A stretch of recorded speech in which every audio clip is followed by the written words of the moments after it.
교회 주신 말씀 두 번째 시간입니다.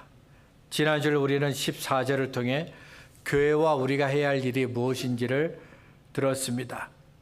우리는 예수님의 피로 말미암아 하나님께로 더 가까이 갈 수 있게 되었습니다. 그리고 예수님의 피로 말미암아 서로를 향해 가까이 갈 수 있게 되었습니다. 때문에 우리는 교회 안에 있는 모든 사람들과 함께 해야 합니다. 홀로 떨어져 있으면 안 됩니다. 마음에 맞는 사람들끼리만 어울리면 안 됩니다. 우리는 모두 함께 해야 합니다. 교회 안에 있는 모든 사람들이 함께하기 위해서 우리는 내가 가진 믿음과 다른 사람이 가진 믿음이 다를 수 있다는 것을 인정해야 합니다. 그리고 믿음이 약한 사람들을 이해하고 배려해야 합니다. 이 시간에는 15절부터 17절을 통해 교회와 우리가 조심하고 살펴야 할 것이 무엇인지를 함께 생각해 보려고 합니다. 이스라엘 백성이 광야에서 지냈던 시간을 가리켜 광야 교회라고 부릅니다.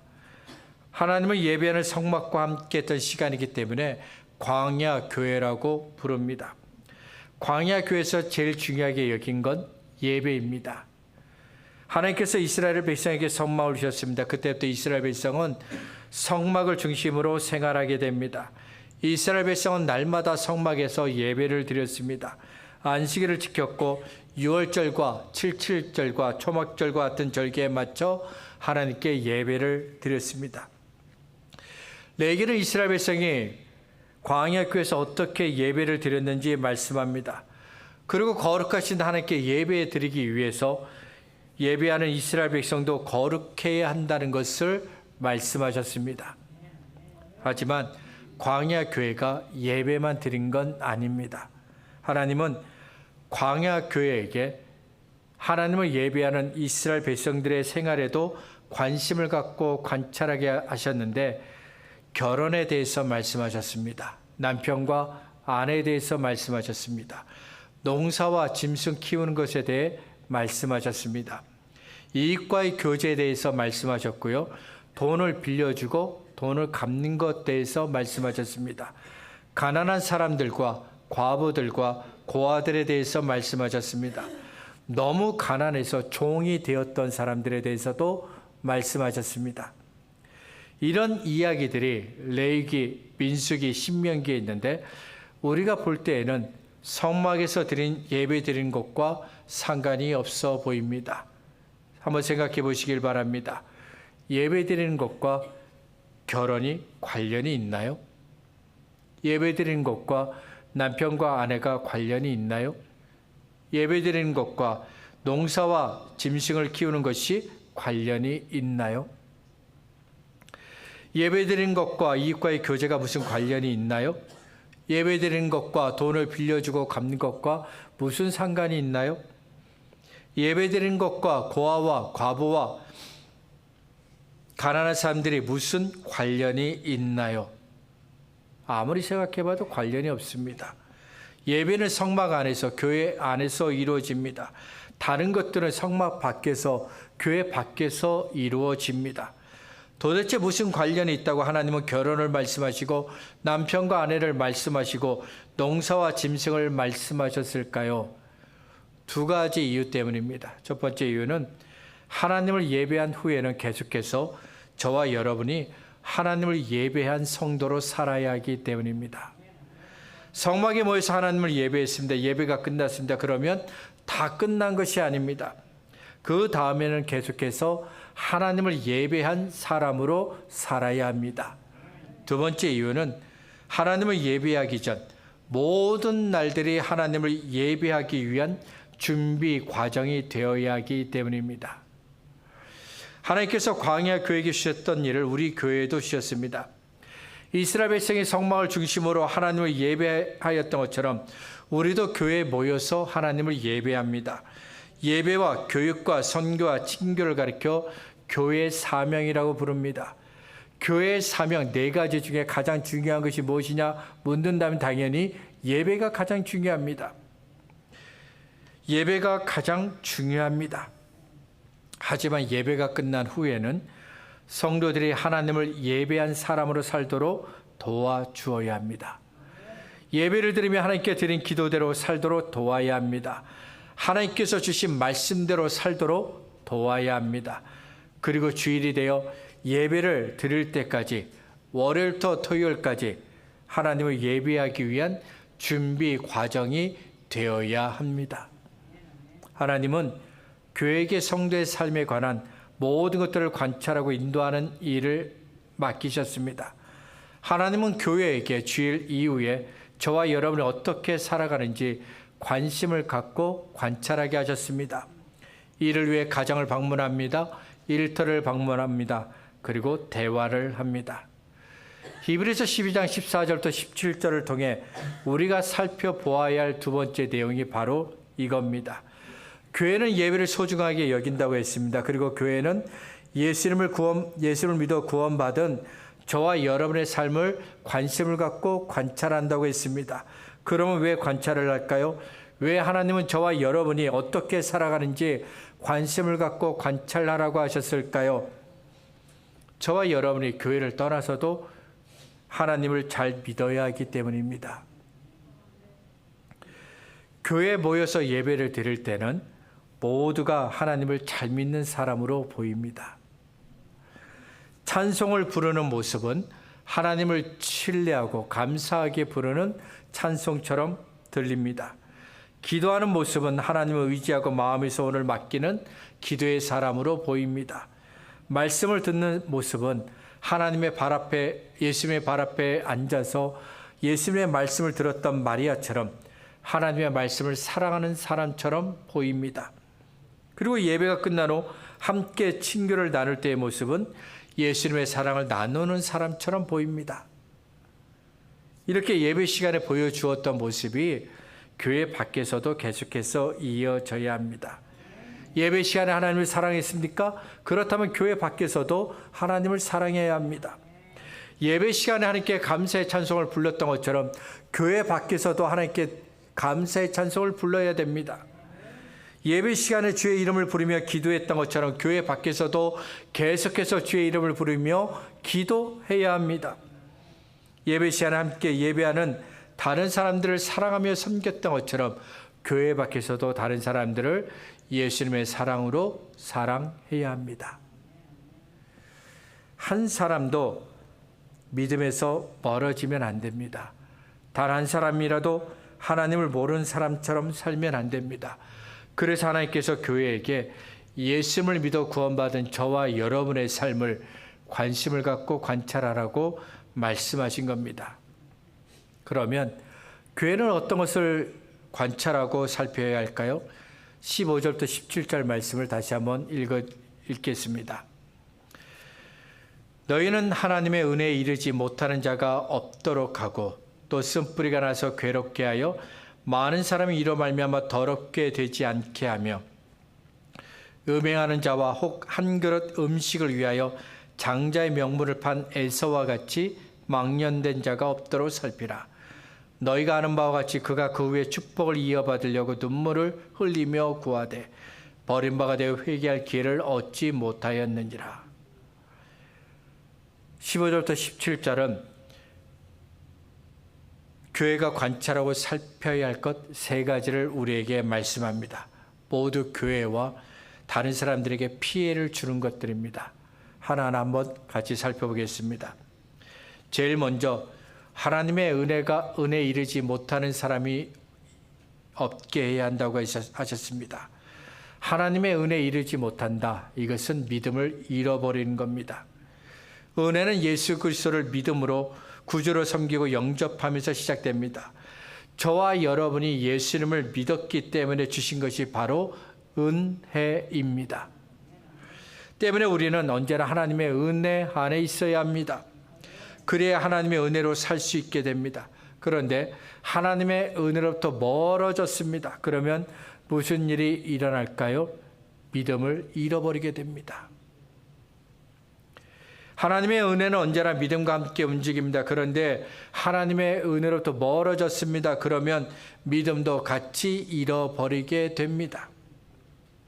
주일이 되면 교회 갑니다. 예배를 드립니다. 다른 사람들과 교제합니다. 하지만 하나님의 은혜로부터 멀어졌기 때문에 교회에 나와서 함께 예배를 드리지만 기쁨도 없고 평화도 없습니다.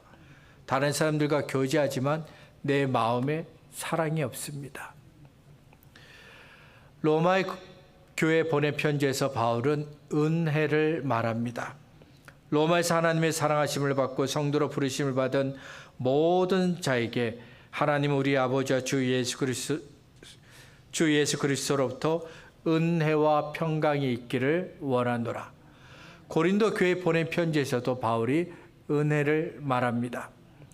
고린도에 있는 하나님의 교회 곧 그리스도 예수 안에서 거룩하여 여지고 성도라 부르심을 받은 자들과 또 각처에서 우리의 주 곧 그들과 우리의 주 되신 예수 그리스도의 이름을 부르는 모든 자들에게 하나님 우리 아버지와 주 예수 그리스도로부터 은혜와 평강이 있기를 원하노라.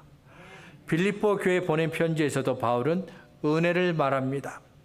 그리스도 예수의 종 바울과 디모데는 그리스도 예수 안에서 빌립보에 사는 모든 성도와 또한 감독들과 집사들에게 편지하노니 하나님 우리 아버지와 주 예수 그리스도로부터 은혜와 평강이 있기를 원하노라. 교회 편지를 쓸 때마다 바울은 하나님의 은혜가 함께하기를 기도했습니다. 하나님의 은혜가 있어야 교회가 든든히 설 수 있기 때문입니다. 하나님의 은혜가 있어야 우리가 믿음을 지킬 수 있기 때문입니다. 우리는 하나님의 은혜로 살아야 합니다.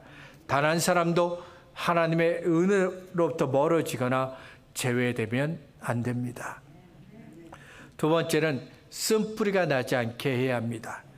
쓴뿌리는 독이 있는 열매를 내는 겁니다. 독약이라고 생각하시면 됩니다.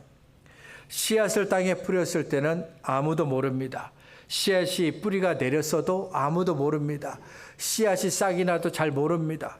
그런데 열매가 열리면 그때는 사람을 해치는 독약이라는 것을 모두가 알게 됩니다. 그렇다면 여기서 말씀한 쓴뿌리는 구체적으로 어떤 것을 말하는 걸까요? 잘못된 생각, 불신앙입니다. 그리고 교회에 피해를 주고 다른 성도들에게 피해를 주는 독약과 같은 것, 그것들을 가리켜 쓴뿌리라고 이야기합니다. 중요한 건 쓴뿌리 하나 때문에 모든 사람들이 고통을 겪는다는 겁니다. 첫사람 아담이 선악을 알게 하는 나무의 열매를 먹었습니다. 어떻게 되었습니까? 아담으로부터 시작해서 모든 사람들이 하나님 앞에 죄인이 되었습니다. 모든 하나님의 진노를 받아 죽었습니다. 누군가가 쓴뿌리가 되었습니다. 그러면 교회와 교회 안에 있는 모든 사람들이 어려움을 겪게 됩니다. 과일 하나에 핀 작은 곰팡이 하나 때문에 상자 안에 있는 모든 과일들이 썩게 되는 것처럼 교회 안에 쓴뿌리가 있으면 모두에게 고통을 줍니다. 사도행전 2장을 보면 성령님께서 제자들에게 임하십니다. 제자들이 성령님으로 충만하게 되었습니다. 성령님의 인도하심을 따라 제자들이 사람들에게 복음을 전합니다. 복음을 들은 사람들이 회개합니다. 예수 이름을 구주로 영접하며 세례를 받았습니다. 그리고 예수 이름을 믿는 사람들이 모여 예루살렘 교회가 시작되었습니다. 예루살렘 교회 성도들은 모이면 하나님을 예배했습니다. 함께 찬송하고 기도했습니다. 그리고 어떤 사람들은 가난한 사람들을 돕기 위해 자신의 재산을 팔아 교회에 바쳤습니다. 가난한 사람들을 돕기 위해 자신의 재산을 팔았던 사람들의 이야기가 사도행전 4장에도 다시 나옵니다. 자기 재산을 팔아 하나님께 드리고 교회 안에 있는 가난한 성도들을 돕는 사랑의 손길이 사도행전 4장에도 나왔다는 것은 이 일이 계속해서 있었다는 겁니다. 어쩌다 한 번 있었던 일이 아니라 계속해서 반복되었다는 겁니다. 여기까지만 보면 예루살렘 교회에 있는 성도들이 같은 마음으로 하나님을 사랑하고 예수님께서 우리를 사랑하셨던 것처럼 다른 사람들을 사랑했다고 생각하게 됩니다. 하지만 사도행전 5장은 모두 같은 마음을 가진 건 아니라고 말씀합니다. 같은 마음으로 하나님을 사랑하고 같은 마음으로 다른 사람들을 사랑한 건 아니라고 말씀합니다. 예루살렘 교회를 오염시킬 수 있는 쓴뿌리가 자랐기 때문입니다. 사도행전 5장은 아나니아 삽비라 부부를 우리에게 소개합니다. 아나니아 삽비라도 다른 사람들이 했던 것처럼 자기 재산을 팔아 교회에 바쳤습니다. 그런데 아나니아가 하나님께 거짓말을 했다며 죽습니다. 잠시 후 아내 삽비라도 성령님을 속였다며 죽습니다. 다른 사람들이 재산을 팔아 교회에 드렸던 것처럼 아나니아 삽비라도 자신들의 재산을 팔아 교회에 드렸습니다. 그런데 왜 하나님께 거짓말을 했다고, 성령님께 거짓말을 했다고 책망을 받았나요? 왜 하나님께서 거짓말을 했다고 속였다고 죽이셨나요? 재산을 팔고 하나님께 드린 이유가 달랐기 때문입니다. 다른 사람들은 하나님을 사랑했기 때문에 재산을 팔았습니다. 다른 사람들은 예수님께서 나를 위해 대신 죽은 것이 감사해서 교회 안에 있는 가난한 사람들을 돕기 위해 자신의 재산을 팔았습니다. 하지만 이 마음이 아나니아와 삽비라에게는 없었습니다. 아나니아와 삽비라는 하나님을 사랑했기 때문에 재산을 판 것이 아닙니다. 아나니아 삽비라는 억지로 재산을 팔았습니다. 자기들도 칭찬을 받고 싶어서 재산을 팔았습니다. 그래서 하나님께 거짓말하고 성령님을 속인 죄인이 되고 말았습니다. 비슷한 이야기가 사도행전 6장에도 나옵니다. 이번에는 유대에서 태어나고 자란 유대인들과 외국에서 태어나 자란 유대인들이 싸웠습니다. 다투었습니다.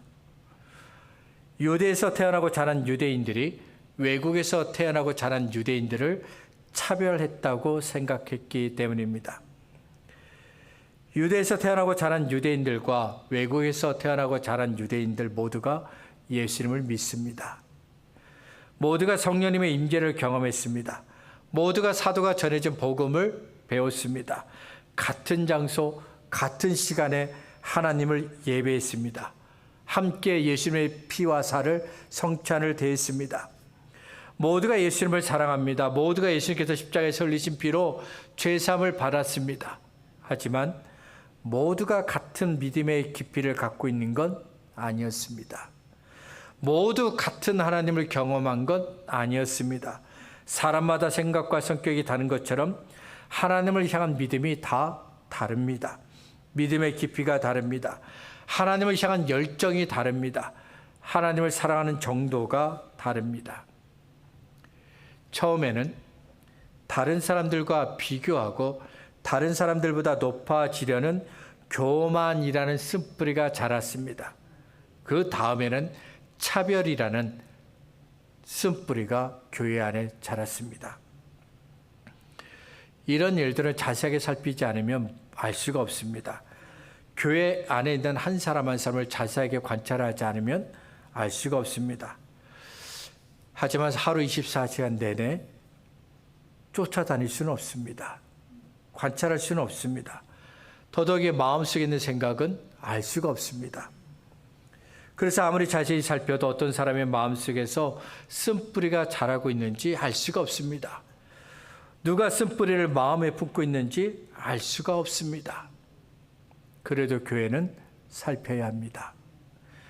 누군가 잘못된 생각을 하고 있는 건 아닌지 살펴야 합니다. 누군가 예수를 믿는 다른 성도를 험담하고 불평하고 미워하고 있지는 않는지 살펴야 합니다. 누군가 자기들만의 모임을 만들고 다른 사람들을 차별하지는 않는지 살펴야 합니다. 교회 안에 쓴뿌리가 자라지 않도록 해야 합니다. 그래서 독을 품고 있는 열매 때문에 누군가 마음을 상하지 않게 해야 합니다. 성령님께서 하나로 묶어주신 우리의 관계가 깨지고 분열되지 않게 해야 합니다. 다른 사람도 하나님의 은혜로부터 멀어지지 않게 해야 합니다. 마지막 세 번째로, 에서처럼 믿음이 없어 하나님의 축복을 버린 사람은 없는지 살펴야 합니다. 16절을 보면 에서는 음행하는 사람이고 망령된 사람입니다. 음행하는 자, 망령된 자, 이렇게 두 종류의 사람으로 말했지만 결국 에서는 품행이 나쁘다는 겁니다. 에서는 거룩하지 않고 세속적인 사람입니다. 한마디로 믿음이 없다는 겁니다. 그렇기 때문에 야곱에게 맏아들의 권리를 음식 한 그릇을 받고 팔아 넘겼던 겁니다. 훗날 이삭이 야곱에게 맏아들이 당연히 받아야 될 그 축복을 합니다. 여기서 성경은 리브가와 야곱이 아버지 이삭을 속였다고 말씀합니다. 그래서 우리는 성경을 읽을 때마다 리브가와 야곱이 아버지 이삭을 속여서 축복을 뺏었어, 이렇게 말씀을 이해합니다. 아주 성경을 자세히 보면 성경은 리브가와 야곱이 속인 것만 있는 게 아니라고 말씀합니다. 성경은 야곱이 맏아들의 축복을 받게 된 건 에서가 자기에게 주어진 맏아들의 권리, 하나님의 축복을, 하나님께서 주신 은혜를 소중하게 여기지 않았기 때문이라고 말씀합니다. 괜히 축복을 받지 못한 게 아닙니다. 에서 자신이 하나님의 축복을 소중하게 여기지 않았습니다. 하나님의 은혜를 소중하게 여기지 않았습니다. 하나님의 구원을 소중하게 여기지 않았습니다. 그래서 그가 하나님의 축복을 받지 못했다는 겁니다. 우리 앞에 선택할 수 있는 두 가지가 있습니다. 그러면 어떤 것을 선택해야 할까요? 어떤 것은 선택하고 어떤 것은 선택하지 않는 이유가 무엇입니까? 나만의 기준을 따라 어떤 것을 선택하고 어떤 것은 선택하지 않는 것이죠. 문제는 하나님께서 주신 것과 내가 원하는 것, 둘 중에서 언제나 우리는 잘못된 선택을 한다는 겁니다. 둘 중에서 어느 것도 선택하지 못하는 결정장애를 가지고 있을 때도 역시 문제입니다. 하나님께서 주신 것과 내가 원하는 것 사이에서 무엇을 선택해야 할지 모르고 망설이고 있기 때문입니다. 하나님께서 주신 믿음을 소중하게 여기시기 바랍니다. 하나님께서 내게 주신 그 은혜를 소중하게 여기시기 바랍니다. 에서처럼 믿음이 없어 하나님의 축복을 발로 차버리는 그런 사람이 되지 마시길 바랍니다. 하나님께서 내게 주신 은혜를 쏟아버리는